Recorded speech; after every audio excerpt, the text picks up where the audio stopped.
Welcome to Circle of Fear. Some men become legends not because of what they did, but because of what others believed they could do.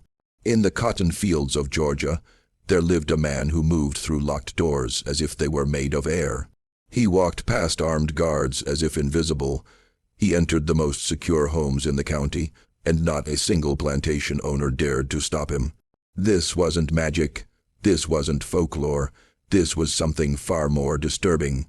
A power born from fear itself, from secrets too dark to speak aloud, and from a truth that would destroy everyone who tried to reveal it. His name was Thomas, and by the time you understand why no one stopped him, you'll realize that some prisons have no bars, and some chains can't be broken even by freedom itself. The first time anyone noticed Thomas's unusual freedom was on a humid August night in 1857, when Mrs. Elizabeth Hartley woke to the sound of her bedroom door closing, not opening, closing. She lay in the darkness, her heart hammering against her ribs, trying to convince herself she'd imagined it. The house settled and creaked in the summer heat. Old wood did that. There was nothing unusual about a door moving slightly in the night, except she knew, with the certainty that comes from true terror, that someone was in her room. Her husband, plantation owner Richard Hartley, was away on business in Savannah, a trip that had been planned for weeks. The house was locked, every door bolted before the household retired.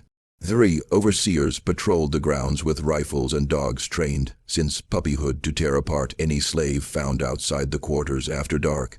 The animals had cost Richard $200 each, imported from a breeder in Virginia, who specialized in what he called plantation security. Elizabeth's eyes had adjusted to the darkness now. The curtains were drawn, but thin moonlight seeped through the edges, casting the room in shades of black and gray. And there, at the foot of her bed, stood a shadow in the shape of a man, perfectly still, perfectly silent, just standing there watching her. Elizabeth screamed, caught in her throat, trapped behind terror. Her hand moved slowly toward the bellpull beside her bed, the one that would summon the household, bring men with guns running. Her fingers were inches from the silk cord when the shadow spoke. "No need for that, Mom." The voice was quiet, respectful, even a man's voice, deep and measured. And somehow that made it worse. The politeness, the lack of threat in the tone, as if standing in a white woman's bedroom in the middle of the night, was the most natural thing in the world. "Who?" Elizabeth's voice cracked. She cleared her throat and tried again. "Who are you? What do you want?" "My name is Thomas, Mom. I work your husband's fields. I've come to deliver something." The shadow moved and Elizabeth flinched, but he was only reaching into his coat. A coat, she noticed now with growing confusion, that looked far too fine for a field hand. He withdrew something small and placed it carefully on her dresser. "Mr. Hartley left this in town," Thomas said, "at the Parker Hotel in a room he rented under a different name. Thought you might want to see it before he returns from Savannah." Elizabeth stared at the dark shape on her dresser. "A book of some kind or a journal. How did you—" she started, but Thomas was already moving toward the door. "Wait, how did you get in here? The doors are locked. The windows were latched." "Yes, ma'am, I know." "Then how?" "Sometimes doors open for people who know where the keys are kept." His hand was on the door knob now. "And sometimes people who should keep doors locked forget that their servants know more than they let on." He opened the door. The hinges made no sound. Someone had oiled them recently. Thomas stepped into the hallway, then paused and looked back. "I'd read that journal before Mr. Hartley comes home, ma'am. All of it. Every page. You'll want to know what kind of man you're married to." Then he was gone. Elizabeth heard his footsteps descending the main staircase, not the servants' stairs in the back, but the grand staircase reserved for family and guests. Heard the front door open with a soft click, heard it close again. She sat frozen in bed for what felt like hours, but was probably only minutes. Then, moving like a woman in a dream, she rose and walked to the dresser. The journal was leather-bound, expensive. She carried it to the window, pulled back the curtain to let in more moonlight, and opened to the first page. Richard's handwriting. She'd recognize it anywhere. The careful, precise script he used for important business documents. The first entry was dated March 1845, 12 years ago. met with JH and FB today regarding the Georgia coastal venture. Initial investment required $15,000 per partner. Expected return 400% within 3 years. The risk is considerable, but the alternative is bankruptcy. We agreed to move forward. God forgive us for what we're about to do. Elizabeth turned the page. More entries, each one more detailed than the last. Descriptions of investments, of partnerships, of ventures that Richard had never mentioned to her. Names she recognized. Joshua Harper, Franklin Bradford, William Patterson, Judge Marcus Kent, the most powerful men in the county, all involved in something called the Georgia Coastal Venture. She kept reading. The entries became more explicit. References to cargo and shipments, mentions of a Captain Williams who operated a vessel called the Nightingale, detailed accounts of payments made to customs officials, to harbor masters, to sheriffs, in 3 different counties, and then on a page dated July 1845, the truth became horrifyingly clear. The Nightingale arrived last night at the inlet north of Brunswick. Captain Williams reports 247 souls aboard, 31 lost during the crossing. The survivors are in poor condition, but should recover enough to be presentable within a fortnight. Harper has already arranged buyers in Charleston and New Orleans. We should clear $80,000 after expenses. The venture proceeds as planned. Elizabeth's hands shook so badly she nearly dropped the journal. She read the entry again, hoping she'd misunderstood, but there was no misunderstanding possible. Her husband, her respectable church-going community pillar husband, had been involved in smuggling slaves directly from Africa, not buying slaves through legal markets, but smuggling them, importing human beings in violation of federal law, in violation of international treaties, in violation of everything their society claimed to stand for, however hypocritically. The act had been illegal since 1808. The punishment was death by hanging.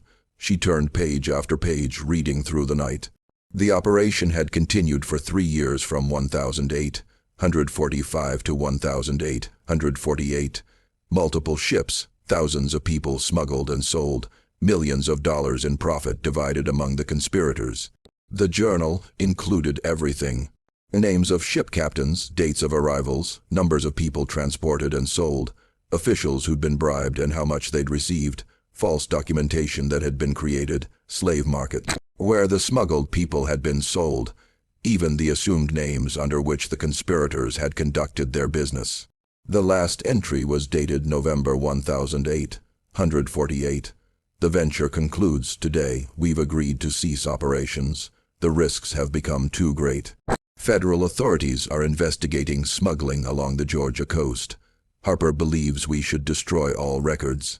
I disagree. The documentation proves our accounting is correct and protects each partner from false claims by the others. I'll keep this journal secure. No one will find it who shouldn't. Elizabeth closed the journal as dawn began to break.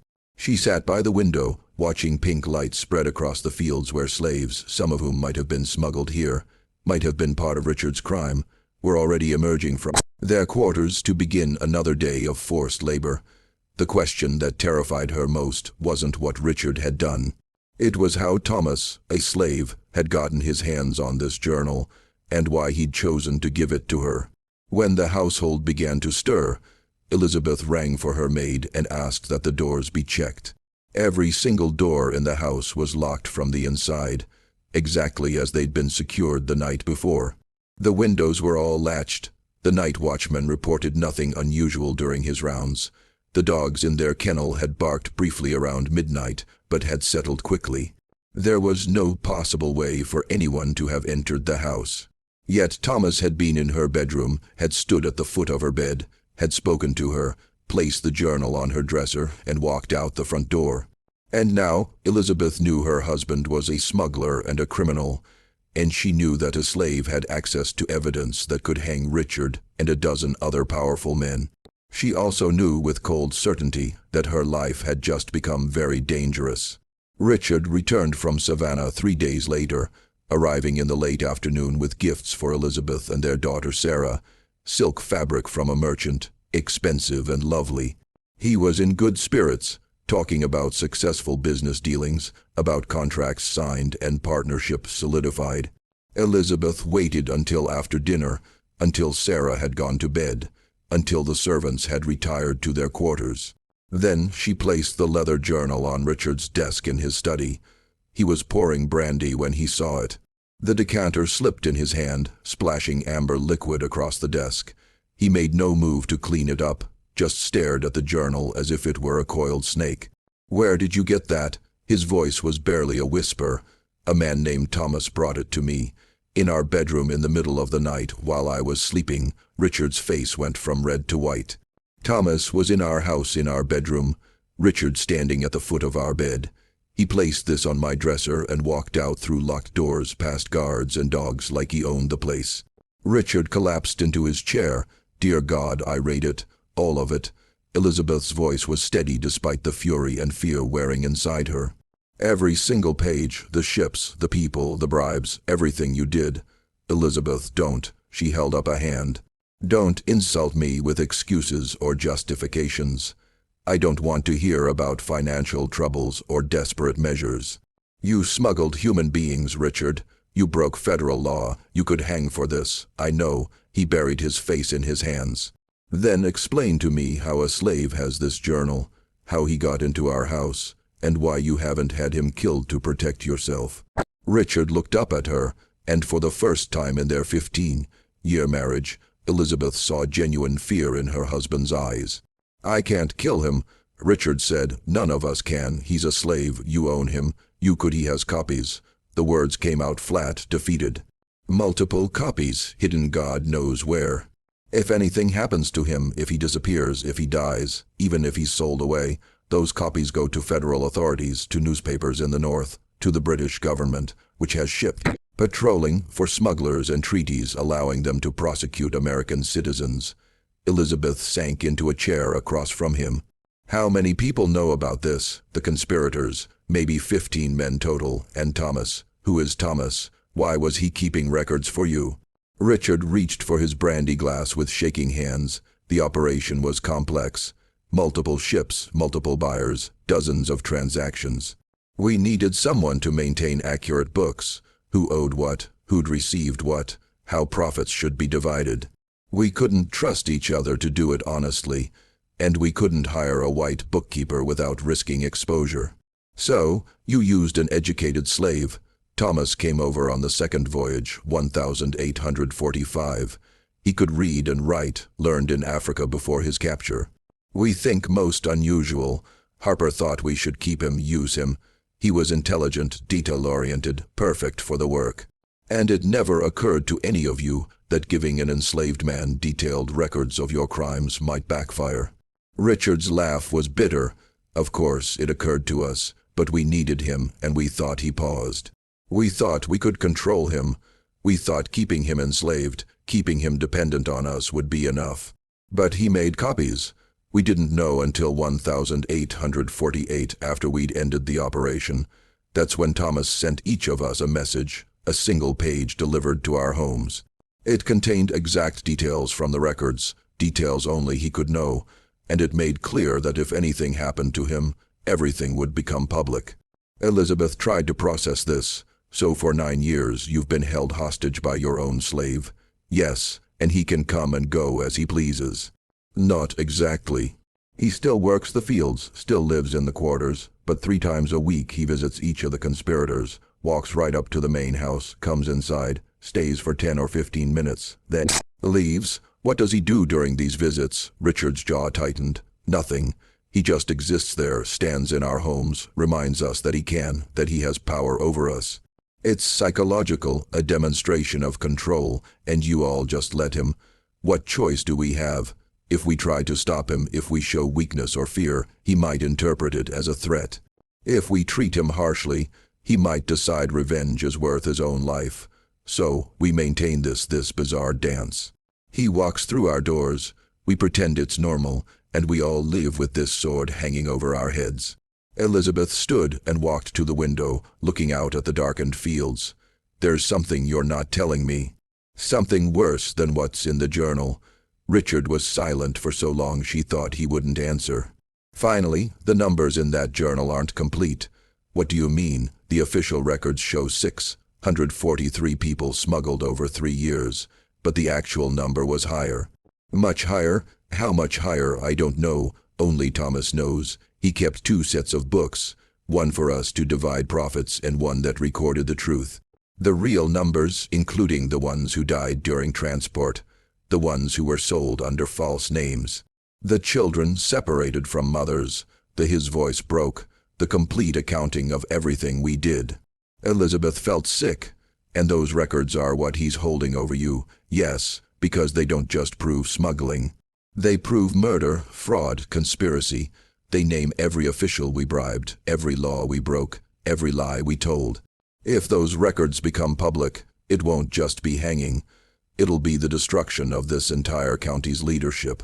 Judges, sheriffs, politicians, plantation owners, everyone who profited from what we did or looked the other way. Good, Elizabeth said coldly. You all deserve it, perhaps. Richard's voice was hollow. But consider what that means for you, Elizabeth, for Sarah. Do you want to be known as the wife of a hanged smuggler? Do you want Sarah to grow up with that shame? Elizabeth closed her eyes. She'd been so focused on the moral horror of what Richard had done that she hadn't fully considered the practical consequences for her own life. What do we do? She finally asked. We do nothing. We live with it. We wait and hope that Thomas never decides to use what he knows, and we pray that no one else discovers the truth before we're all dead and beyond punishment. That's your plan? Just wait and hope. Do you have a better one? Elizabeth didn't answer because she didn't. Outside in the darkness beyond the window, she thought she saw movement near the tree line. Figure maybe, or just shadows playing tricks in the moonlight. But she knew somehow that Thomas was out there watching, waiting, always present, even when invisible. And she understood finally why her husband looked so haunted, why all the wealthy men in the county moved through their days with shoulders slightly hunched, as if bearing a weight no one else could see. They were prisoners of their own crimes, and the man who held the key to their cell was someone they'd tried to treat as property. The irony would have been beautiful if it wasn't so terrifying. While the white families of the county lived in fear of what Thomas might do, Thomas himself lived in a different kind of fear, one that no amount of power over his former masters could eliminate. He worked the Patterson plantation owned by William Patterson, a man whose cruelty was legendary, even in a region known for harsh treatment of slaves. Patterson believed that discipline was the foundation of profitable agriculture, and his definition of discipline involved regular whippings, reduced rations for minor infractions, and deliberate humiliation designed to break spirits. Thomas worked those fields from dawn until dusk, his hands bleeding at the end of each day, his back aching from bending over cotton plants that seemed to stretch to the horizon. He lived in a cabin that leaked when it rained and offered little protection from winter cold. He ate the same inadequate food as every other slave on the plantation. Cornmeal, occasional salt, pork, whatever vegetables they could grow in the small plots behind their quarters. In every visible way, he was no different from the hundreds of other enslaved people in the county. But 3 times a week after the sun set and other slaves were locked in their quarters for the night, Thomas would wash his face, put on the coat he kept hidden under his bed, the fine coat that Ruth had stolen from Patterson's closet years ago, and walked to the main house. He never hurried, never looked nervous. He walked as if he had every right to be there, as if the path from the quarters to the big house was his too. The overseers saw him. Everyone saw him. But no one said a word. The first time it happened, 6 months after Thomas had sent his messages to the conspirators, an overseer named Dutch had tried to stop him. "Where you think you're going, boy?" Dutch had stepped into Thomas's path, rifle raised. Thomas had stopped and looked at him calmly. "Mr. Patterson is expecting me." "Like hell he is. Get back to the quarters before you what?" Thomas's voice was quiet but firm. "Before you shoot me, go ahead. Pull that trigger. See what happens next." Something in Thomas's eyes had stopped Dutch, not fear. Thomas showed no fear at all. Certainty, the absolute confidence of a man who knew exactly how far his power extended. Dutch had lowered the rifle. "I'll need to check with Mr. Patterson. Of course, I'll wait." Dutch had run to the house, burst into Patterson's study. "Sir, that slave Thomas is walking up to the house like he owns the place. Should I?" Patterson had gone pale. "Let him through." "But sir, let him through." Patterson's voice had been sharp with panic. "Don't touch him. Don't threaten him. Don't even look at him wrong. Do you understand me? Dutch had returned, confused and frustrated, and waved Thomas past. That had been 5 years ago. Now, no one even pretended to stop him. Thomas climbed the steps of the Patterson mansion and opened the front door without knocking. He walked through the foyer, past the parlor where Patterson's wife sat with her needlework, past the dining room where Patterson's children were finishing their dinner. No one looked at him. No one spoke. It was as if he were invisible, or as if acknowledging his presence would somehow make the situation more real. He found William Patterson in his study as always, hunched over his desk with a whiskey glass in his hand. Thomas stood in the doorway for exactly 60 seconds, counted them silently in his head. Patterson didn't look up, but his hand shook as he lifted the glass to his lips. When 60 seconds had passed, Thomas turned and walked out the same way he'd come. The entire visit took less than 5 minutes. He spoke no words, made no threats, did nothing except exist in a space where he shouldn't be able to exist. And that was enough because Patterson knew they all knew that Thomas could do so much more, could deliver those copies to authorities, could stand in a courtroom and testify to everything he'd witnessed, could write letters to newspapers, to politicians, to anyone who would listen. The visits were reminders, gentle, silent reminders that the power dynamic had shifted in ways that couldn't be changed. Thomas walked back to the quarters in the darkness. As he approached, he saw Ruth sitting on the steps of her cabin, smoking a pipe she'd made from a corncob. Ruth was 70 if she was. Brought to America as a child back when the slave trade was still legal. She'd survived owners, overseers, separations from her children, and every other horror that slavery inflicted. And somehow she'd maintained a core of humanity that nothing could break. "Evening, Thomas," she said as he passed. "Evening, Ruth. You have your walk tonight?" "I did." Patterson still shaking like a leaf when you come in. Thomas allowed himself a small smile. "He is." Ruth took a long draw on her pipe. "You know they're going to try to kill you eventually. Fear only works so long before it turns to desperation." "I know, and you know that when they do, they'll make it look like an accident or like another slave did it. They'll be clever about it." "I know that too. Then why you keep walking into their houses? Why not just let them live in fear without the reminder?" Thomas sat down on the steps beside her. This was the only place he felt safe enough to show vulnerability, to let the mask slip slightly, because he said quietly, "Fear fades. Memory softens.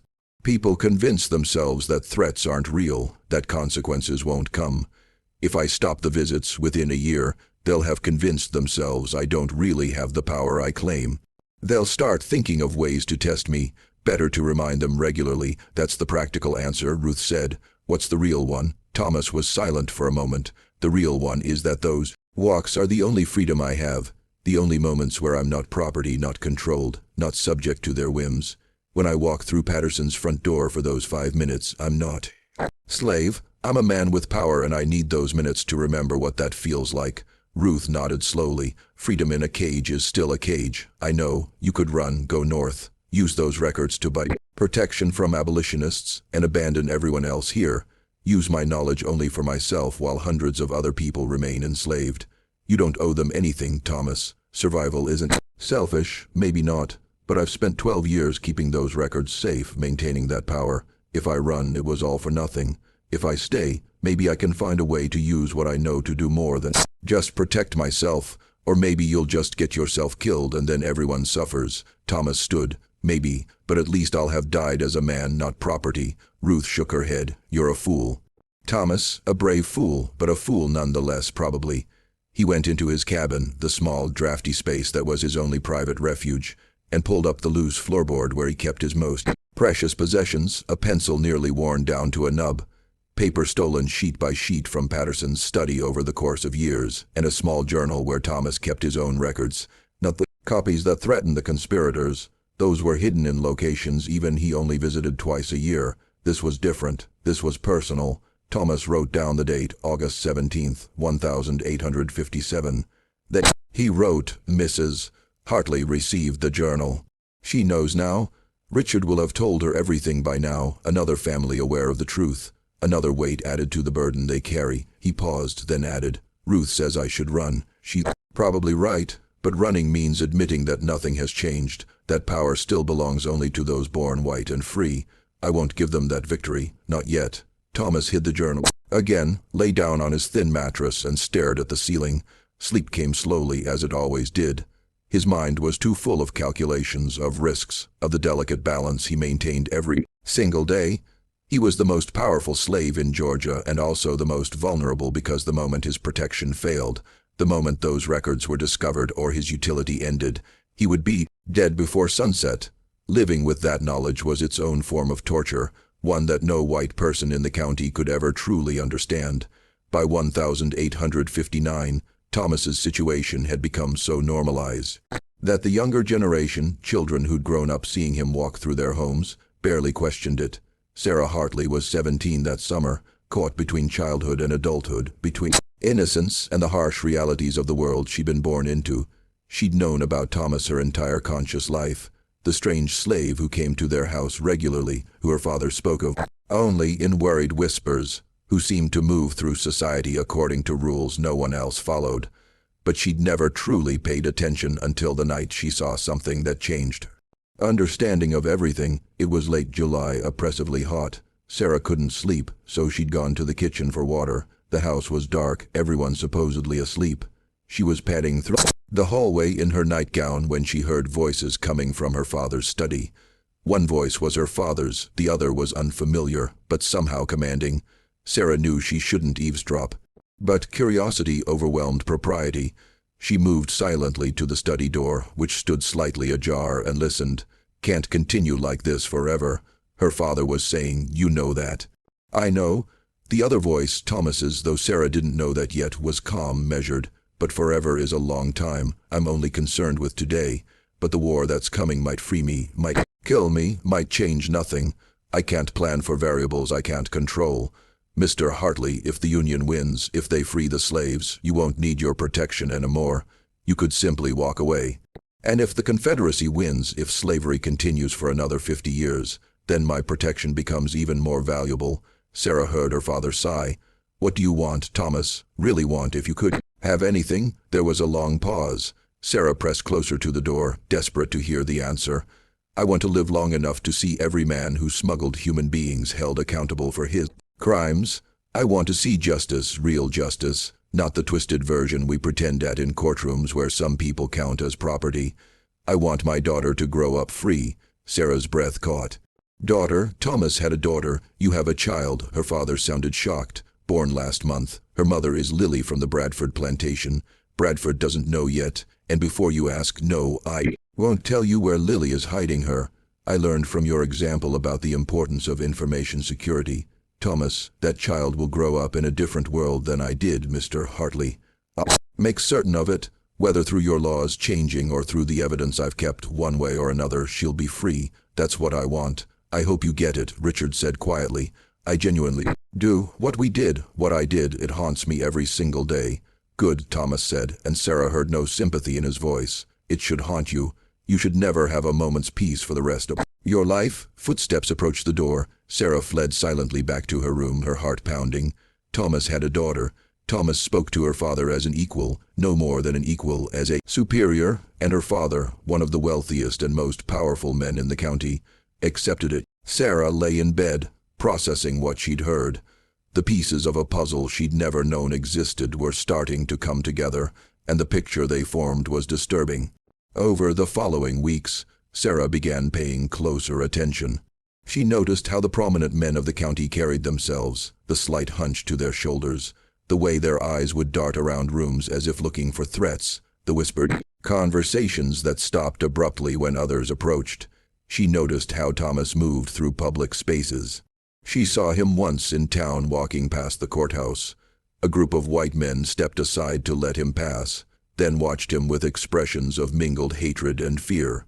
She saw Judge Kent nearly drop his walking stick when Thomas appeared on the same street corner. She saw Franklin Bradford cross to the opposite side of the road rather than pass close to where Thomas stood. These men who wielded enormous power, who decided the fates of hundreds of enslaved people with casual indifference, were afraid of a single slave. Sarah needed to understand why. She started spending time in her father's study when he was away, carefully reading through papers and correspondence. She found nothing explicit, but she found traces, references to the Georgia matter and the coastal situation, letters from attorneys discussing statute of limitations for federal crimes, a note from Judge Kent that reads simply, "We maintain our position. No changes can be made." Then one day, while searching through a trunk in the attic, ostensibly looking for old quilts, but really just exploring, Sarah found a metal lockbox hidden beneath layers of fabric. The lock was good, but Sarah had watched her father open similar locks before.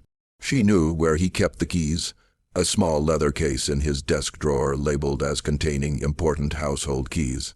It took her 3 tries to find the right key. When she opened the lockbox, she found a single item inside, a leather-bound journal. Sarah carried it to the window where the light was better and began to read. Sarah read for 3 hours straight, barely breathing as the full scope of her father's crimes became clear.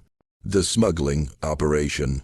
The thousands of human beings stolen from their homes in Africa, packed into ships where hundreds died during the crossing, then sold like livestock in American markets. The conspirators who planned it all, the officials who'd been paid to look the other way, the false documentation, the calculated cruelty of it all. And through it all, mentioned repeatedly was Thomas, the record keeper, the one who documented everything. Thomas maintains meticulous accounts. One entry read, "His attention to detail is extraordinary. He records not just numbers, but names, ages, family groups. Harper worries this is too much information, but I believe thorough it protects us. If questions arise, we can prove exactly what happened." Another entry, Thomas asked today if his work would earn his freedom. Harper laughed at him. "I did not." There was something in Thomas's eyes. Intelligence, calculation. "I worry we've made a mistake in teaching him so much about our operation." And later the venture concludes today. Thomas handed over the final accounting. Harper wanted to kill him immediately, eliminate the witness. I argued against it. Thomas is too valuable, knows too much. Better to keep him close, controlled. Patterson agreed. We voted to maintain his enslavement, but with certain allowances. The journal ended there, but Sarah understood now. They tried to control Thomas by keeping him enslaved, but Thomas had turned the tables by keeping copies of the records. Now the conspirators were the ones being controlled, trapped by their own crimes. It was brilliant, terrifying, but brilliant. Sarah carefully returned the journal to the box, locked it, and replaced it exactly as she'd found it. Then she sat in the dusty attic, knees pulled to her chest, trying to process what she'd learned. Her father was a criminal, not just a slave owner, which was legal, even if Sarah had growing doubts about its morality, but an actual criminal who'd violated federal law in ways that carried the death penalty. And Thomas, the man she'd seen walking silently through their house since childhood, was the only thing standing between her father and a noose. How was she supposed to live with this knowledge? That evening at dinner, Sarah watched her father with new eyes. He looked older than she'd realized, the lines around his eyes deeper, his hands less steady. Her mother picked at her food, barely eating. The conversation was stilted, uncomfortable. They all knew her whole family was living with this terrible secret, pretending everything was normal. "Papa," Sarah said suddenly, "do you ever regret your business decisions? The ventures you invested in years ago?" The silence that fell over the table was absolute. Her father's fork stopped halfway to his mouth. Her mother went pale. "What brought this on?" Richard finally asked. "I've been thinking about my future, about the kind of man I might marry. I'd want someone honorable, someone who made ethical choices even when they were difficult, someone who could sleep peacefully at night." The words landed like stones in still water, ripples spreading outward. "We all make choices," Richard said carefully. "Sometimes circumstances force decisions we'd rather not make. The world isn't as simple as the novels you read, Sarah. I know it's not simple, but surely there's a difference between difficult choices and wrong choices." "Sarah," her mother intervened, "this isn't appropriate dinner conversation, isn't it? We live in a county where people own other people, where we benefit from the labor of enslaved human beings. Shouldn't we talk about the morality of that? You're too young to understand the complexities. I'm 17, old enough to understand right from wrong." Richard set down his fork. "What exactly are you asking, Sarah?" She met his eyes. "I'm asking if you sleep peacefully at night, Papa. I'm asking if there are things in your past that haunt you. I'm asking if you believe in accountability for sins." Her father stared at her for a long moment, then quietly, "No, I don't sleep peacefully, and yes, I believe in accountability. I live with it every single day. Sarah nodded. Good, you should. She excused herself from the table, leaving her parents in stunned silence. That night, lying in bed, Sarah made a decision. She couldn't undo her father's crimes. She couldn't free the slaves who'd been smuggled. She couldn't reverse time and prevent any of it. But she could choose not to be complicit in the silence. She could choose to acknowledge the truth, even if only to herself. And someday, if the opportunity arose, she could choose to stand on the side of justice rather than comfort. It wasn't much, but it was something. If you're finding this story as gripping as we intended, we'd deeply appreciate it if you could subscribe to the channel. Stories like this require extensive research into primary sources, plantation records, and historical documents. Your subscription helps us continue bringing these forgotten and disturbing chapters of American history to light. We read every comment, so share your thoughts about Thomas's impossible situation below.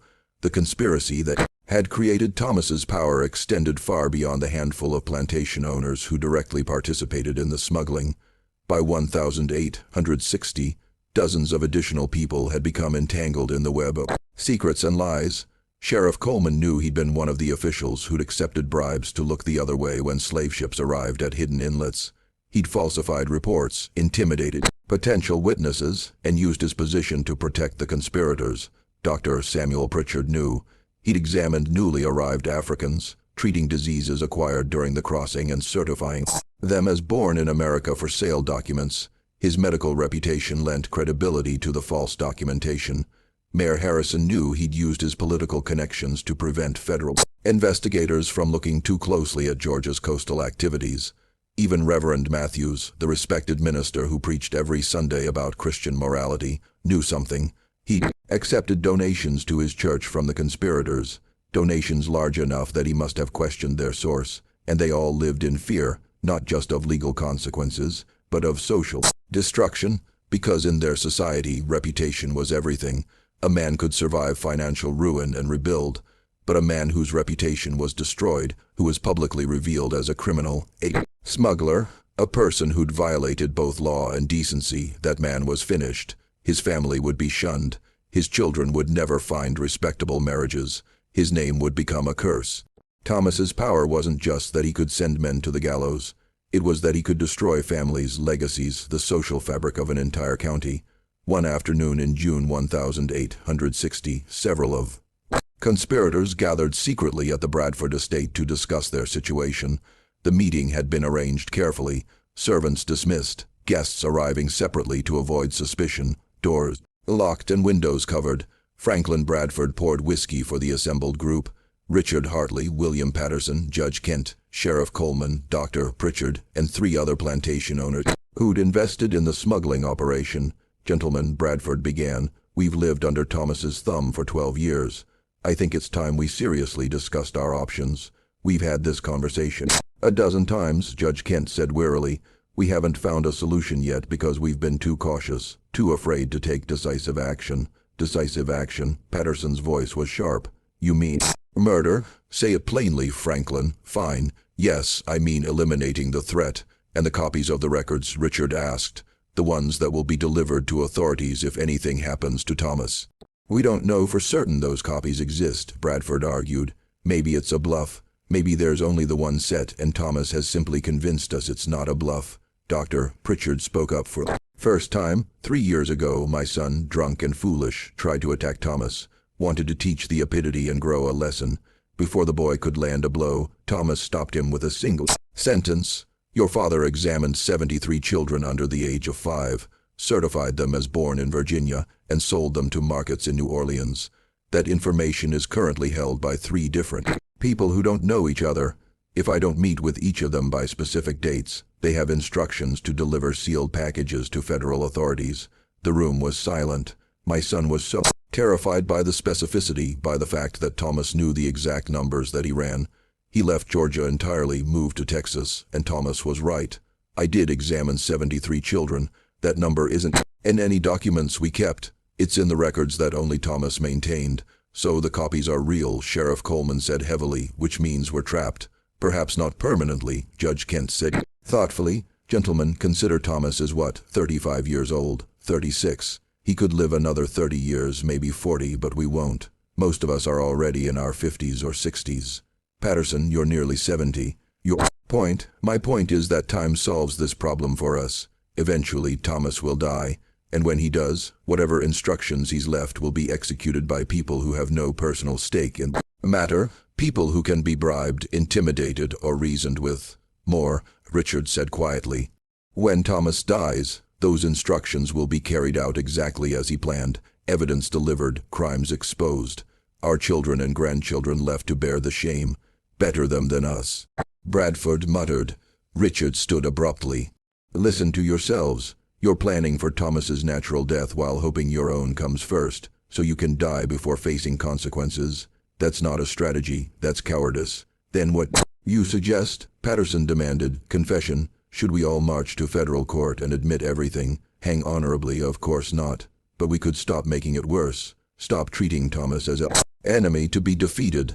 Except that we created this situation through our own greed and criminality. Easy for you to say. Bradford shot back. Your fortune was already substantial before the venture. The rest of us needed that money to survive. No one needs money badly enough to justify smuggling human beings. Don't lecture us on morality now, Richard. You were part of it. You voted for it. You profited from it just like the rest of us. Richard's shoulders slumped. I know. God help me. I know. The meeting dissolved shortly after with no solution reached and no plan agreed upon. Conspirators returned to their homes, each one carrying the same burden they'd carried for years. Thomas's power held because it was rooted in truth, and truth, once established, couldn't be undone by conspiracy or violence. It could only be carried like chains that grew heavier with every passing year. While the white families obsessed over Thomas's power, Thomas himself worried about something far more important, his family. Lily worked the Bradford plantation, 3 miles from Patterson's land where Thomas lived. She was 22 years old, strong from years of field work, and she'd caught Thomas's eye 2 years earlier when their paths crossed at a rare gathering of slaves from multiple plantations. Their relationship had developed slowly, carefully. Slaves weren't allowed to marry across plantations. It complicated ownership and created divided loyalties. But love didn't respect the laws of property, and Thomas and Lily had found ways to see each other. Thomas would use his evening freedom to walk to the Bradford plantation. Franklin Bradford, terrified of Thomas as all the conspirators were, never dared question these visits. Thomas would spend an hour with Lily in the quarters, speaking quietly, planning for a future that seemed impossibly distant. When Lily became pregnant, they both knew it complicated everything. A child of Thomas's would be born into slavery owned by Bradford, but that child would also be the daughter of the only slave in Georgia who held power over white men. The target on that child's back would be enormous. We need to get her out, Lily had whispered one night, her hand on her swollen belly. When she's born, we need to get her away from here. Where, how? Thomas asked. I can't leave. If I disappear, everything I've built collapses. They'll destroy the evidence, kill anyone who knows anything, and make sure no trace remains. Then I'll take her, I'll run, they'll hunt you. Bradford will send trackers, dogs. They'll claim you stole valuable property, both yourself and the child. Then what do we do? Let her grow up enslaved. Let Bradford sell her away when she's old enough to work. Thomas had no answer. He was powerful in specific ways, but he couldn't protect his own family. The irony was bitter. The baby was born in August 1859. A girl they named Grace, though they couldn't officially register the name anywhere. For the first months of her life, Grace lived with Lily in the Bradford slave quarters, and Thomas visited when he could. Franklin Bradford knew about the child. Everyone knew, but Bradford had made a calculated decision not to interfere. Thomas' visits to his plantation were already unsettling enough. Antagonizing the man by threatening his daughter seemed like begging for disaster. So, an unspoken agreement existed. Bradford pretended not to notice Thomas's family. Thomas maintained his usual schedule of visits to Bradford's home. Neither acknowledged the deeper implications. But Thomas knew this arrangement couldn't last forever. When Grace was 6 months old, Thomas made a decision. He approached Bradford directly during one of his regular visits. I want to buy my daughter's freedom, Thomas said. Bradford, who'd been staring fixedly at his desk as always during Thomas's visits, looked up in genuine surprise. You want what? I'll pay you for her. For Grace, name a price. Slaves can't own property. You can't buy anything. Then I'll provide you with information that's worth far more than one infant's market value. Information about your fellow conspirators, things they've done that you don't know about, things that would shift the balance of power among you. Bradford's eyes narrowed. You betray the others. Save your daughter without hesitation, but I'd prefer a simpler transaction. You set a price. I find a way to pay it through intermediaries. Grace becomes free. And if I refuse, Thomas leaned forward slightly, then I'll remember that you had the chance to do one good thing, one small act of decency, and chose cruelty instead. I'll remember that when I decide what to do with the records I hold. It was the closest Thomas had ever come to an explicit threat. The balance of their strange relationship shifted in that moment. Bradford was silent for a long time. If I free the child, she has nowhere to go. Lily isn't free. You aren't free. Grace would be free on paper, but functionally still enslaved. She'd have options you and I don't. She could be sent north, could be placed with free black families who'd raise her, or she could be kidnapped and re-enslaved. It happens all the time, Thomas. You know that. Thomas did know that free papers meant nothing if someone decided to ignore them and claim you were escaped property. I'm offering you the chance to be less of a monster than you already are, Thomas said finally. Take it or don't, but know that your choice will be remembered.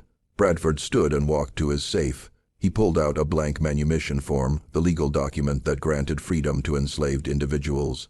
His hand shook slightly as he filled in Grace's name, her approximate birth date, her status. No payment, Bradford said. I'll free her without cost. Not because I'm merciful, but because I'm tired. I'm so goddamn tired of living like this, of fearing a man I'm supposed to own, of jumping at shadows. If freeing one child buys me an ounce of peace, so be it. He signed the document and handed it to Thomas. This makes her legally free. It doesn't make her safe. You understand the difference. I do. Then take it and get out of my house. Thomas took the papers carefully, folded them and placed them inside his coat. He walked to the door, then paused. Thank you, he said quietly. Bradford laughed, a harsh, broken sound. Don't thank me. I did it out of weakness, not virtue. And we both know it. Thomas left the Bradford estate that night, carrying the most valuable thing he'd ever possessed. Proof that his daughter was not property. It wasn't safety. Bradford was right about that, but it was a chance. And in a world where enslaved people had no chances, one chance was everything. After discovering the truth about her father, Sarah Hartley's understanding of her world cracked and reformed like ice breaking in spring thaw. She'd been raised to believe in a natural order. White people superior, black people inferior. Slavery not ideal perhaps, but necessary, justified, biblically supported. The plantation owners as benevolent stewards of people too primitive to care for themselves.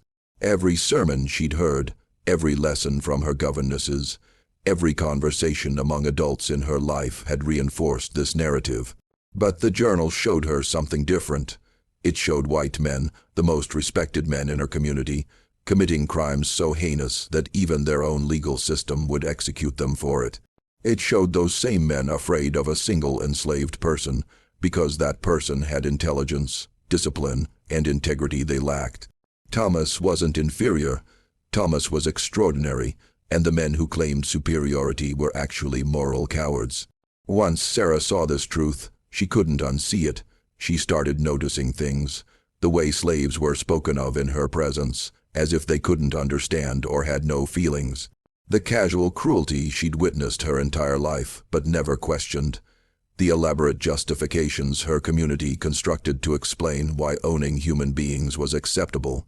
It was all lies, comfortable lies that allowed people like her family to live in luxury built on suffering. Sarah began spending time in the kitchen, speaking with the house slaves, actually speaking to them, asking about their lives, listening to their answers. She learned names she'd never bothered to learn before, heard stories of families separated, children sold, hopes destroyed. Her mother noticed the change. Sarah, it's inappropriate to become too familiar with the servants. They have their place. We have ours, their place. Sarah's voice was sharper than she intended. They're people, Mother. They have thoughts, feelings, families, just like us. Of course they do, dear. No one denies that. But the social order must be maintained. If we become too familiar, they might forget their station. Or we might remember our humanity. Elizabeth stared at her daughter. You sound like an abolitionist. Would that be so terrible in this county? Yes, it would be dangerous, Sarah, for you and for this family. Sarah wanted to shout that the family deserved whatever danger came to it, that her father's crimes warranted punishment, that his fear was justice. But she held her tongue.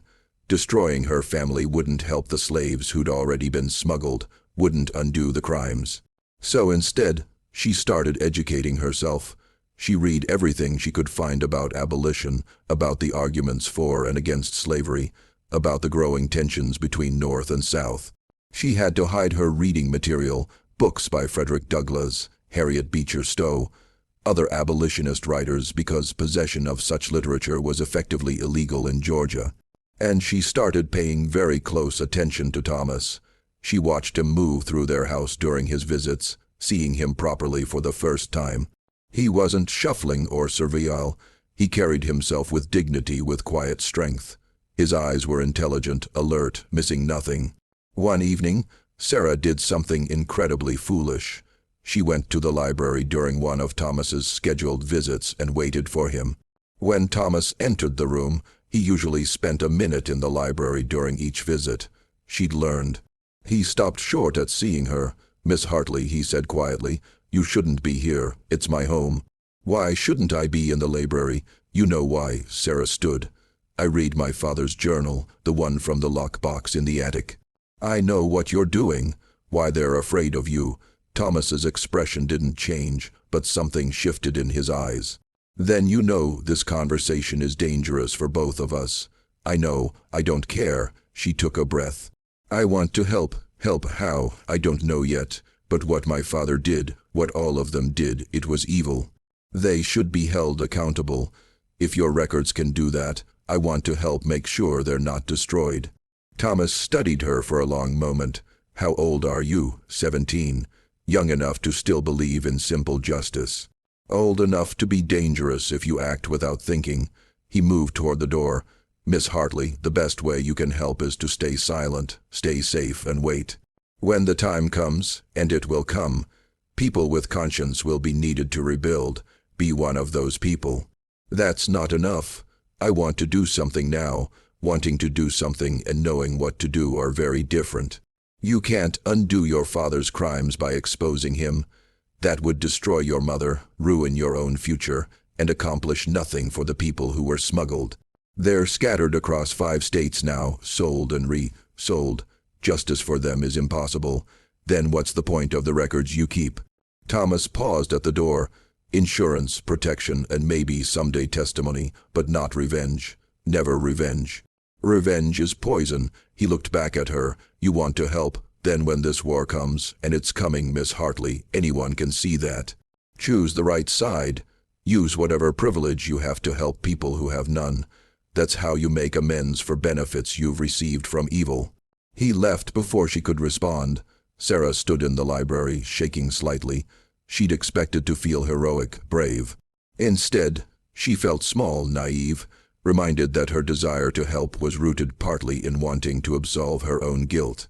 But Thomas was right about one thing. A war was coming. Everyone could feel it. The tensions between North and South were reaching breaking points. Violence in Kansas, political crisis in Congress, debates about slavery becoming louder, more bitter. And when that war came, Sarah would have choices to make. She just hoped she'd have the courage to make the right ones. Not everyone connected to the conspiracy was content to live in fear.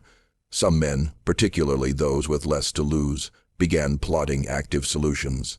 Carl Vicksburg was one of the overseers on the Patterson plantation, a hard man who'd made his living through violence and intimidation.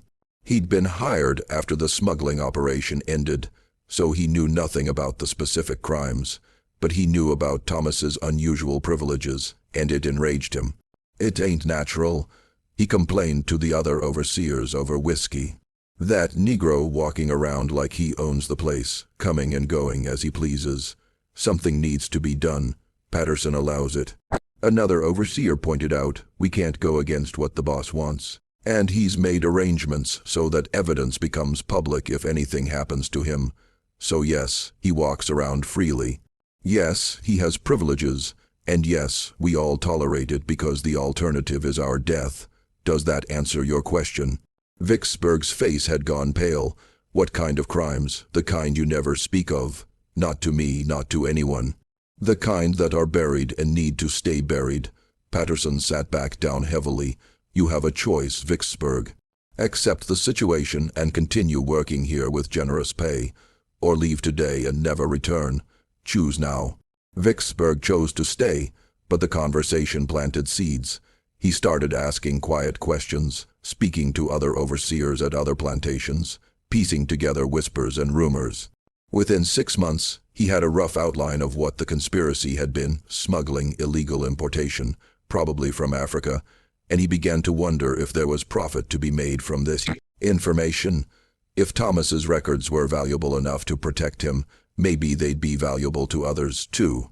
To federal authorities, maybe, or to newspapers, or even to the conspirators themselves.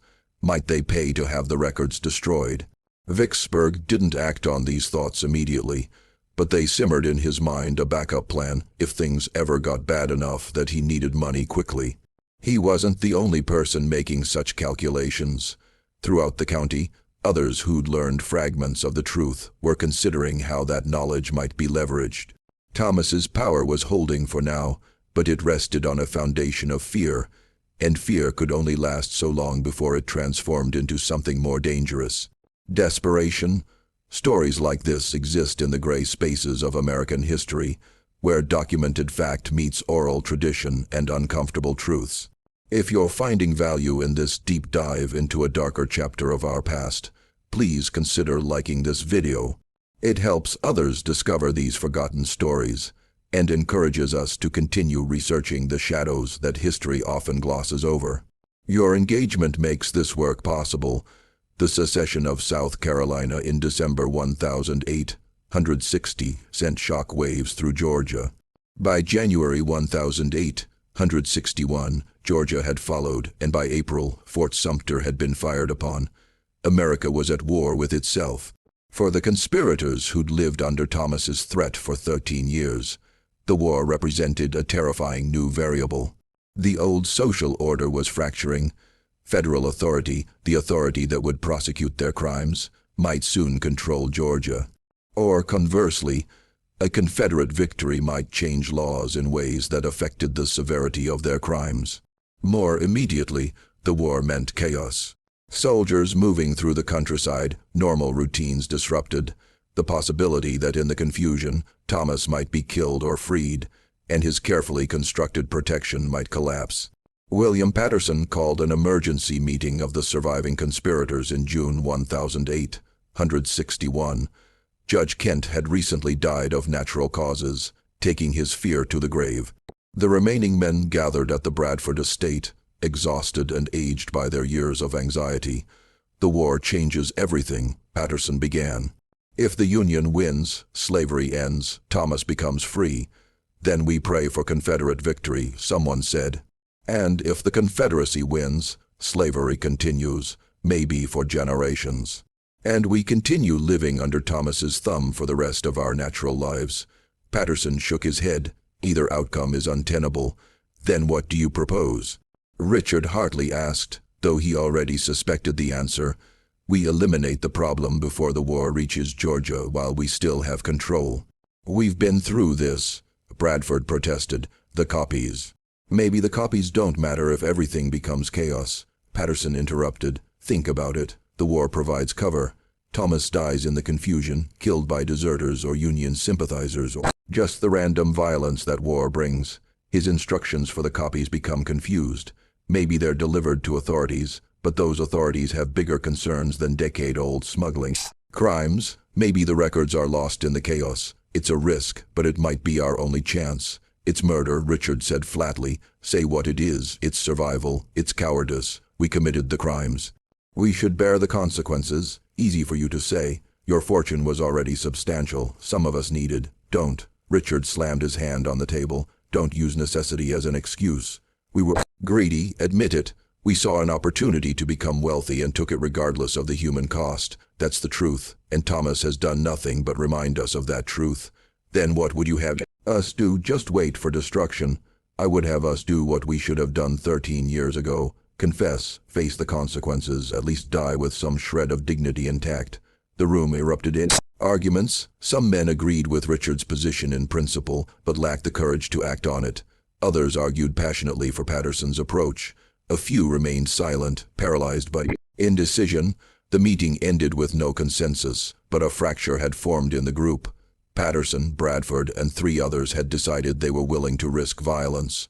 Richard, Dr. Pritchard, and 2 others had decided they would rather live with uncertainty than add murder to their list of crimes. The remaining men were simply waiting to see which side proved stronger. Thomas knew about the meeting. He knew about everything that happened among the conspirators. He had people throughout the county feeding him information, slaves who overheard conversations, free black workers who heard rumors, even a few white people whose conscience troubled them enough to provide warnings. He knew Patterson was preparing to act, and he knew his time was running out. Thomas sat in his cabin one night considering his options. He could run, use his evening freedom to disappear north, take Lily and Grace if possible, use the records as leverage to gain protection from abolitionists or federal authorities, but running meant abandoning everyone else. The other enslaved people in the county would remain in bondage. The conspirators would destroy whatever evidence they could find, and Thomas's 13 years of careful work would end with nothing accomplished. Alternatively, he could strike first, deliver the records to authorities now before Patterson could act. The conspirators would hang or go to prison. Their plantations would be confiscated. Justice, a form of justice anyway, would be served, but Thomas's protection would end. The men he'd exposed would have nothing left to lose. Their families, desperate to preserve something, might come after him or his daughter. And in Confederate Georgia, a slave who destroyed powerful white men would find no protection regardless of the legality of his evidence. So Thomas chose a third option. He disappeared. Not completely, not permanently, but strategically. On a moonless night in July 1861, Thomas gathered his few possessions, took the money he'd saved from small jobs performed over the years, and walked away from the Patterson plantation. He didn't go far, just to a small settlement of free black families. About 15 miles away, the community was barely more than a collection of cabins in the woods, hidden from casual observation. Free blacks lived precarious lives in Georgia, constantly at risk of being kidnapped and re-enslaved, but they developed networks and skills for staying safe. Thomas arrived at the settlement and was taken in by a woman named Naomi, who'd known him slightly from previous encounters. He explained his situation, some of it anyway, and asked for temporary shelter. "How long you need to stay hidden?" Naomi asked. "Don't know. Months maybe, until I see how the war develops. You in danger, yes, but more importantly, my being visible puts a target on others. If I disappear, it shifts the situation, makes them uncertain instead of desperate." Naomi studied him. "You're the one people whisper about, the slave who walks through white folks' doors." Thomas nodded. "Heard you keep some kind of records." "Protection? That's right. Those records somewhere safe. 3 separate locations with 3 different people who don't know each other. If something happens to me, they have instructions." Naomi smiled slightly. "Smart. You can stay, but you work. No free riders here." Thomas spent the next months living in the settlement, working odd jobs, helping with repairs and construction. He was stronger than most from years of field labor, and his education made him valuable for keeping accounts and writing letters. He made 2 secret trips during that time, one to check on Lily and Grace at the Bradford plantation. Both were safe, and Lily had hidden Grace's mission papers carefully, one to meet with one of his record-keeping accomplices and ensure the arrangements remained intact. Meanwhile, back in the county where he'd lived, his absence created exactly the uncertainty he'd intended. The conspirators didn't know if he was dead, fled, or simply hiding. They didn't know if his protection was still active.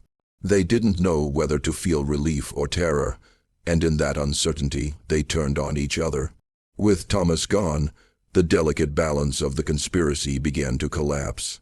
Patterson, convinced that Thomas had fled north and the threat was diminished, started pressuring the other conspirators to destroy any remaining evidence and agree on a shared story in case authorities ever came asking questions, but Richard Hartley refused. "If Thomas is dead or gone, then we wait. We don't make it worse by creating new crimes." "You're a fool, Hartley." This is our chance to what? Destroy evidence that might not matter anymore.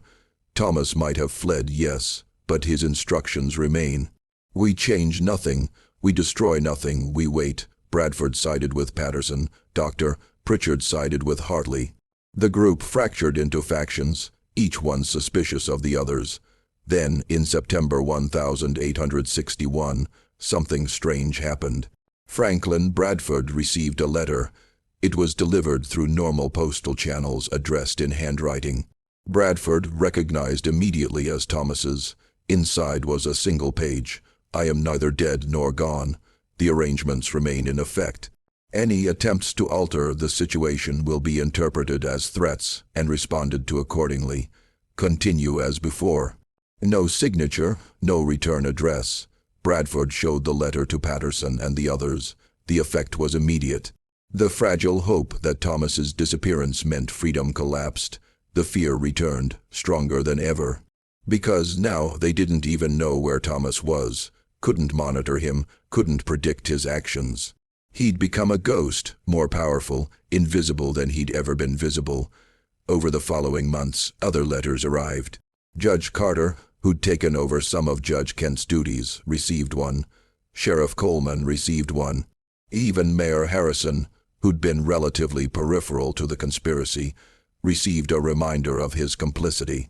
The letters said little, but their existence was enough. Thomas was out there. Thomas was watching. Thomas's protection remained active. Some of the conspirators found the letters reassuring. At least they knew the situation hadn't changed. Others found them threatening, a promise of future action. Patterson's health began to deteriorate. He'd always been robust, but stress and anxiety took their toll. By late 1862, he developed a persistent cough and lost significant weight. Bradford drank more heavily. His plantation's productivity decreased as he paid less attention to management and more to his fears. Richard Hartley, meanwhile, did something unexpected. He began quietly liquidating assets and setting money aside. When Elizabeth asked what he was doing, he said, preparing for consequences. If Thomas ever decides to reveal what he knows, we'll need resources, not for lawyers. We can't fight the evidence, but to take care of you and Sarah after I'm gone. You think you'll hang if Thomas releases those records? Yes, probably. The crimes are clear, but it's been so long. Surely there's no statute of limitations on smuggling, Elizabeth, and the evidence is detailed. I'll hang and our family name will be destroyed. I'm trying to leave you and Sarah with something to survive on. Elizabeth touched his hand. I'm sorry for what? For my part in all this, for benefiting from what you did, for not asking harder questions earlier. Richard squeezed her hand. We're all complicit. Everyone who profited. Everyone who stayed silent. The guilt is shared. But knowing guilt was shared didn't make carrying it any easier. The war reached Georgia in earnest in 1864. General Sherman's march to the sea cut a swath of destruction through the state, liberating slaves, burning plantations, and dismantling the infrastructure of the Confederacy. When Union forces reached the county where Thomas had lived, they found a population in chaos. Some plantation owners had fled, others had stayed, trying desperately to preserve what they could. The slaves were liberated, though many had nowhere to go and little understanding of what freedom would mean practically. The conspirators who remained faced a new terror. Union occupation meant Union military courts, and Union courts might be very interested in evidence of Confederate crimes. Richard Hartley was sitting in his study when Union soldiers arrived at his plantation in December 1864. He'd been expecting them. The officer in charge, a Captain Morrison, was young but carried himself with authority. Richard Hartley, yes, I'm here to inventory your property and assets. Everything is being recorded for potential confiscation. I understand. Morrison looked around the study, noting the expensive furniture, the books, the evidence of wealth. You owned 43 slaves according to our records. I did. They're free now. Do you have documentation of their origins? Bill of sale, transfer papers. Richard's heart hammered. Some of it. The records are incomplete. Incomplete how? Lost over the years. Fires, misplacement. You know how it is. Morrison studied him. Actually, I don't know how it is, Mr. Hartley. I'm from Massachusetts. We freed our slaves nearly a century ago. So explain to me how records of significant valuable property just disappear. Before Richard could answer, another voice spoke from the doorway because some of those slaves were never supposed to exist in the first place. Richard turned. Thomas stood there, looking older but healthy. He was wearing clothes that marked him as free, a good coat, boots without holes. He carried himself differently than he had as a slave, though the intelligence in his eyes was unchanged. "Who are you?" Morrison asked. "Thomas Freeman. I'm working with the Freedmen's Bureau now, helping newly freed people navigate their rights. I used to be enslaved here, so I know the area." Freeman. Thomas had taken a surname. Richard felt something twist in his chest. This man who'd been his property now had a name that signified independence. Morrison looked between them. "You know something about missing records, Mr. Freeman. I know that. Mr. Hartley and several other men in this county were involved in illegal activities before the war. Activities that might interest your superiors." Richard closed his eyes. This was it, the moment he dreaded for 17 years. But Thomas continued, "However, I'm not sure Union military courts are the appropriate venue for addressing those crimes. They were committed against people who aren't here to testify. The perpetrators are old, broken men who have already paid a high price in psychological suffering. Executing them now wouldn't bring justice to the victims. It would just add more deaths to an already tragic history." Morrison frowned. "Are you saying you have evidence of crimes but don't want them prosecuted?" "I'm saying justice is complicated, Captain. And sometimes mercy serves the future better than vengeance serves the past." Thomas looked at Richard. "I'm saying I've seen enough death. Haven't you?" Richard couldn't speak, just nodded. Morrison seemed frustrated but uncertain. "If you have evidence of crimes, you're obligated to report them." "I'll think about it," Thomas said. "But for now, I'm more interested in helping the people who have just been freed figure out how to survive. That seems more urgent than punishing men who are already destroyed." Morrison left shortly after, clearly suspicious, but unsure how to proceed. When soldiers were gone, Richard looked at Thomas. What? Why didn't you tell him everything? You had the perfect opportunity. You could have destroyed all of us." Thomas was silent for a moment. "Because I realized something during my time away. Revenge doesn't free anyone. It just creates new chains. I could spend the rest of my life watching you hang and testifying at trials. Or I could spend it building something new, helping people who actually need help. But we deserve punishment. Yes, you do. And you'll live with what you did every day for the rest of your life. That's a harsher sentence than hanging, Mr. Hartley. Death is easy. Living with guilt is hard." Richard felt tears on his face. "I'm sorry for all of it. I know that's not enough, but I'm sorry. I know you are. I'm not sure it matters, but I know." Thomas moved toward the door. "I won't be visiting your house anymore. I'm done with those performances. I'm done living in relation to you and the others. I'm starting a new life on my own terms. What happens to the records? They stay hidden. As long as none of you try to restore the old system. As long as you don't interfere with freed people trying to build new lives, the records stay hidden. But if I hear about any of you attempting to re-enslave people through debt pawnage or false charges or any other tricks, if I hear about any backsliding into the old ways, then everything becomes public." Clear. Thomas left. Richard sat alone in his study, feeling oddly hollow. He'd spent 17 years terrified of Thomas's power. Now that the threat had seemingly ended, he felt no relief, just emptiness. Because Thomas had been right, the punishment was living with what he'd done, and no amount of time would make that easier. The years following the war were chaotic. Reconstruction brought new laws, new social dynamics, new possibilities, and new dangers. The freed slaves of Georgia faced poverty, violence from resentful whites, and the challenge of building lives from nothing. Thomas worked with the Freedmen's Bureau for 3 years, traveling throughout Georgia. He helped former slaves file legal claims, register marriages, establish schools. He used his literacy and education to navigate bureaucratic systems that seemed designed to frustrate people who'd never been allowed to read. Lily and Grace joined him in Atlanta in 1866. They lived in a small apartment, poor but free. Thomas found work as a bookkeeper for a black-owned business. Lily took in sewing. Grace, now 7 years old, attended one of the new schools for black children. It was the first time in Thomas's life that he'd experienced something resembling normalcy. No fear of being sold, no performances of power, no constant vigilance, just work, family, modest hopes for the future, but the records remained hidden. Thomas checked on them twice a year, ensuring they were still secure, because Reconstruction was fragile. The former Confederates were already pushing back, creating a veil to friends restricti. If I was black WORRIE Freedom D, forming groups that used violence and intimidation. The Ku Klux Klan was born in Tennessee and spread quickly. If the progress made during Reconstruction was reversed, Thomas wanted insurance. The records could still be used if necessary. In 1868, Thomas received a letter from Sarah Hartley. She'd moved to Philadelphia after the war. Unable to stomach living in Georgia anymore, she'd become involved in charitable work with freed people who'd migrated north. "Dear Mr. Freeman," she wrote using his chosen surname respectfully, "I hope this letter finds you well.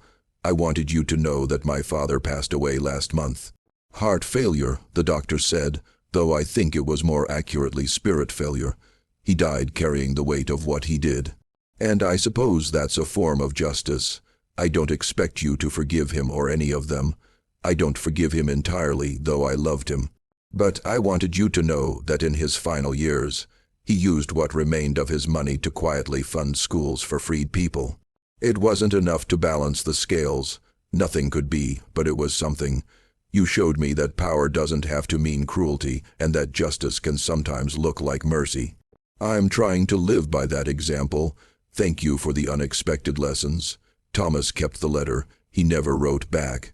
There was nothing to say that wouldn't feel false or performative, but he was glad to know Richard had tried in some small way to make amends. The other conspirators died one by one over the following years. Patterson in 1870, bitter to the end. Bradford in 1872, his fortune mostly intact, but his political influence destroyed. Dr. Pritchard in 1873, having spent his final years treating poor blacks and whites without charge, as if trying to heal more than just physical ailments. Sheriff Coleman fled Georgia entirely, moving to Texas, where no one knew his past. By 1875, all the principal conspirators were dead or scattered. The world they'd known was gone. Slavery was abolished. The social order they'd fought to preserve had collapsed, and Thomas's records became historical curiosities rather than immediate threats. Thomas moved his family to Philadelphia in 1868. Following Sarah's example, the North wasn't free of racism, but it offered opportunities unavailable in Georgia. Thomas opened a small bookshop selling new and used books. It was modest but profitable. Grace grew up in Philadelphia, attending good schools, never knowing the terror of slavery except through her parents' stories. She became a teacher herself, working in schools for black children. Thomas never spoke publicly about his past, never told the dramatic story of how he'd held power over powerful men. When asked about his life before Philadelphia, he'd say simply, "I survived slavery. That's enough to know." But in private, he wrote, not for publication. He had no interest in fame or recognition, but for Grace, for possible grandchildren, for some future generation that might need to understand. He wrote about the smuggling operation in precise detail, about the men who'd committed those crimes and how they'd escaped justice, about the system that had allowed such horrors, about the years he'd spent walking through locked doors, protected only by information and the fear it inspired. And he wrote about what he'd learned, that power without compassion breeds only fear, that revenge might feel satisfying, but ultimately imprisons the avenger. That justice and mercy aren't opposites, but sometimes partners. I could have destroyed them, he wrote. I had the evidence, the opportunity, the justification, but I realized that destroying them wouldn't heal anyone, wouldn't free the people who'd already been smuggled and sold, wouldn't restore the years I'd lost or the family I'd never known. What freed me wasn't exposing them, it was choosing not to, choosing to walk away with my power intact but unused, choosing to build something new instead of tearing down something old. They lived in prison because of what they'd done. I chose not to live in prison because of what they'd done to me. That choice, that conscious decision to refuse the role of eternal victim or eternal avenger. That was my real freedom. Thomas died in Philadelphia in 1891 at age 67. His obituary described him as a respected businessman and pillar of the community with no mention of his extraordinary past. Grace inherited the bookshop and his writings. She kept the writings private as he'd instructed. sharing them only with her own children when they were old enough to understand. The records, the actual evidence of the smuggling operation, were discovered decades later in 1923, during demolition of an old church in Georgia. They were donated to a historical society where they gathered dust in archives, occasionally referenced by historians, but generating little public interest. By then, the people they could have destroyed were long dead. The crimes they documented were safely historical. The evidence that had once been powerful enough to hold plantation owners hostage had become just another artifact of a terrible era. But Thomas's personal writings, his reflections on power, fear, justice, and freedom, those remained with his family, passed down through generations, read by descendants who needed to understand where they came from and what their ancestors had survived. And in those writings was the truth that history books often miss, that the real victories aren't always public, that the most powerful choices are sometimes the ones to not use power, that freedom isn't just the absence of chains, but the ability to choose who you'll become after the chains are broken. Thomas had entered houses where he didn't belong, walked through doors that should have been locked to him, moved through a world that tried to treat him as property. But his greatest achievement wasn't the fear he inspired or the power he held. It was walking away from all of it intact, with his humanity preserved, ready to build a life defined by more than the trauma he'd endured. That was the victory that mattered, the one that echoed through generations, the one that no conspiracy could destroy and no power could diminish. He'd been a slave who could enter any house at night, but more than that, he'd been a man who'd refused to let hatred, fear, or desire for revenge define who he became. And in the end, that refusal, that conscious choice, was the most powerful act of all. The journals discovered in 1923 now reside in the Georgia Historical Society's archives in Savannah. They're available to researchers by appointment, stored in climate-controlled boxes, their pages yellowed but still legible. If you were to read them today, you'd see Thomas' precise hand writing documenting crimes committed more than 170 years ago. You'd see names of ships that brought stolen people across the Atlantic, names of men who profited from that theft, numbers that represented human lives reduced to accounting entries. You'd also see on the final page that single sentence, "Let this stand as testimony that the truth exists, whether or not justice is ever served." Thomas, no surname, no date, just a statement that resonates across time. Historians who have studied the journals note something unusual. The records are almost obsessively detailed about logistics and numbers, but curiously vague about the individual people who were smuggled. There are counts but not names, ages but not identities. One researcher suggested that this was deliberate, that Thomas documented the crime and the criminals, but tried to preserve some privacy for the victims, refusing to reduce them to names in a record book. If true, it suggests Thomas understood something important, that justice isn't just about punishment. It's also about dignity, about not treating people as case studies or historical curiosities. The families who descended from Thomas, and there are many now, spread across America, know the story in detail.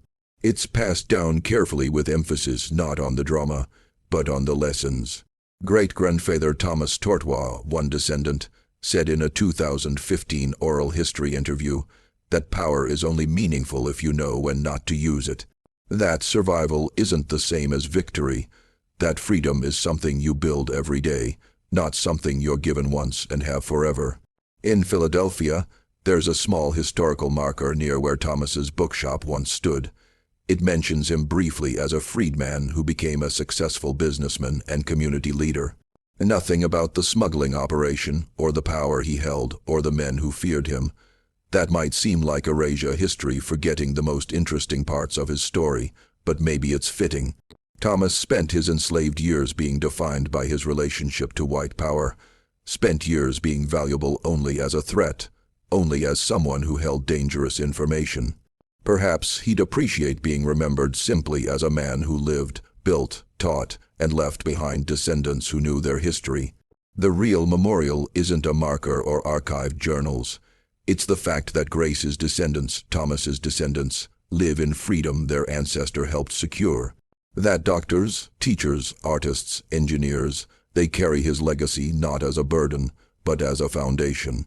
And perhaps that's the only justice that mattered, not seeing the guilty punished, but ensuring the children of the oppressed would have chances their ancestors never did.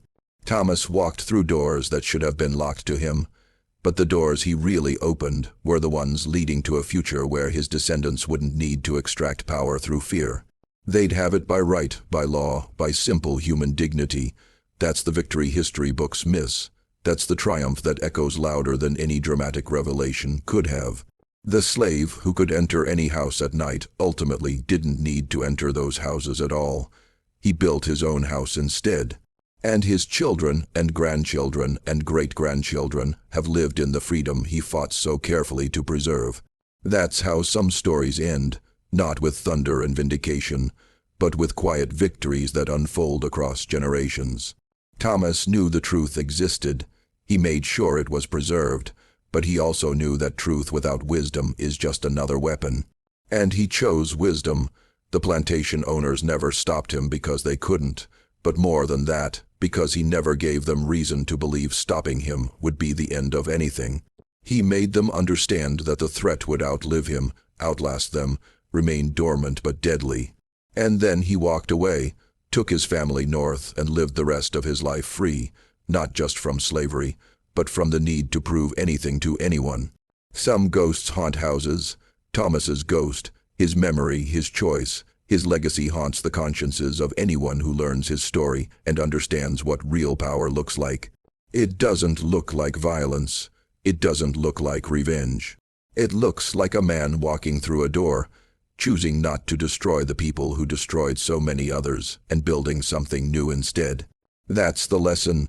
That's the story. That's the truth that deserves to be remembered long after the names of the conspirators have been forgotten. Thomas Freeman lived, survived, built, chose mercy when he could have chosen vengeance, chose freedom when he could have chosen eternal vigilance, chose life when he could have chosen to define himself only by the crimes committed against him. And that choice echoes still in archives in Georgia, in histories written by descendants, in the quiet knowledge that sometimes the most powerful thing you can do is walk away victorious. The plantation owners never stopped him, but in the end he stopped being defined by them, and that was the greatest freedom of all. Thank you for listening to this deep exploration of a complex moment in American history. If you found this story thought-provoking, please consider sharing it with others who appreciate nuanced historical narratives. And don't forget to turn on notifications so you never miss our investigations into the forgotten and uncomfortable corners of our nation's past. History remembers what we choose to preserve.